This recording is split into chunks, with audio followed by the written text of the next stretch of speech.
Before coming to the definition of international law, firstly, we must know that international law comes from two words. The first is international and the second is law. International mostly means something involving more than a state or country. And then law means that a rule about the human's behavior made by the official institution with sanctions for every violation. So, international law is a system of law that regulate the relation between two or more states. There are 5 sources of international law. The first is international convention, which means that a multilateral agreement by 2 or more states. And then the second is international customary law, which means that a custom or habit of conducting a law. The third is general principle of law. The example of this source is pacta sunt servanda principle, which means that if you make an agreement, you must promise to keep it. Next is decision of international court, which means that a resolution or decisions of international court that become the international law itself. And then the last is doctrines, which means that experts' opinion. There are 2 divisions of international law. The first is public international law, which means that it used when the case involves the government or the state.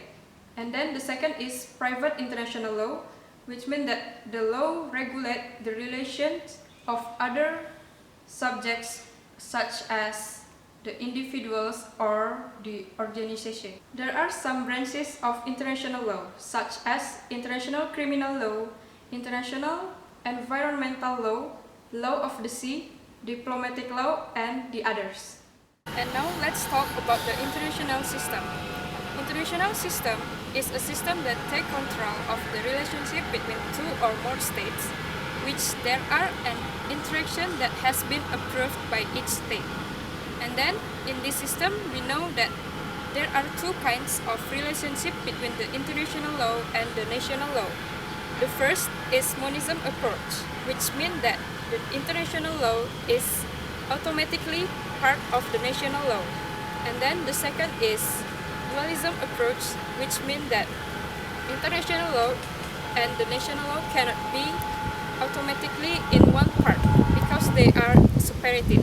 And then the international law can only be used in the national court if there is only a adoption first. Subject of law is the entities with capability to conducting legal act. There are some kinds of subject of law, such as the first is state. To be a state, there must a permanent population, defined territory, government, sovereignty, and the others. And then the second is international organization. Is organization that consists more than one state as the member. And then holy throne. This place can't be attacked during the time of war. The example is like Vatican. And then individual is like personal citizen, like man or woman. And then the last is belligerency. Belligerency means a group of people that separate themselves from the sovereignty of a state. Recognition means the willingness to admit the existence of a state. Why recognition is so important? Because even a state is still new and weak, they are equal and in the same level with the other states. There are 2 kinds of recognition. The first is recognition of states. This recognition is only given once to the new independent state, and this recognition is permanent.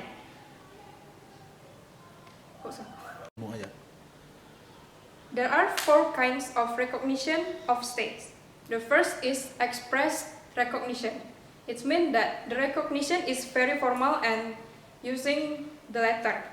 And then the second is implicit recognition, which means that the recognition is by sending diplomatic agent each other. And then the collective recognition means like multilateral conference.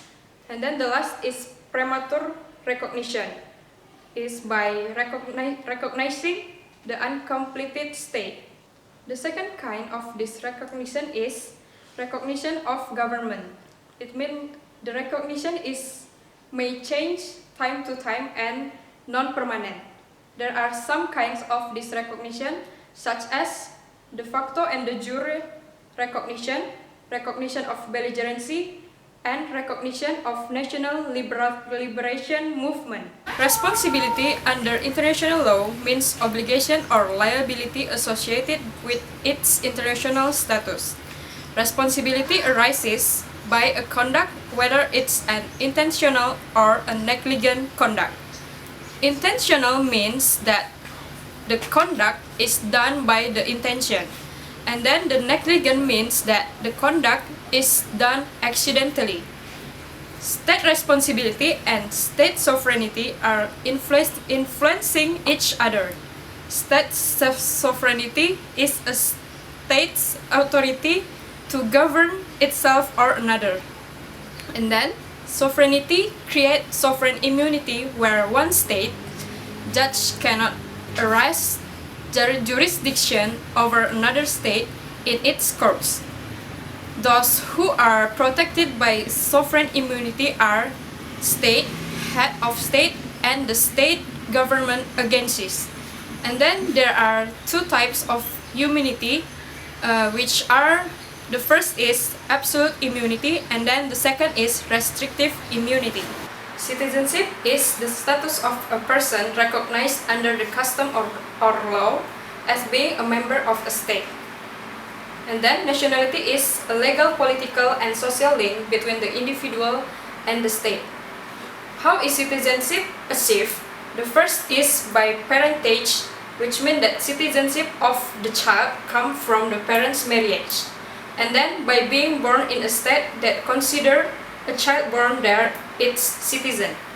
And then the last is by naturalization of an individual who voluntarily change allegiance from one state to another state.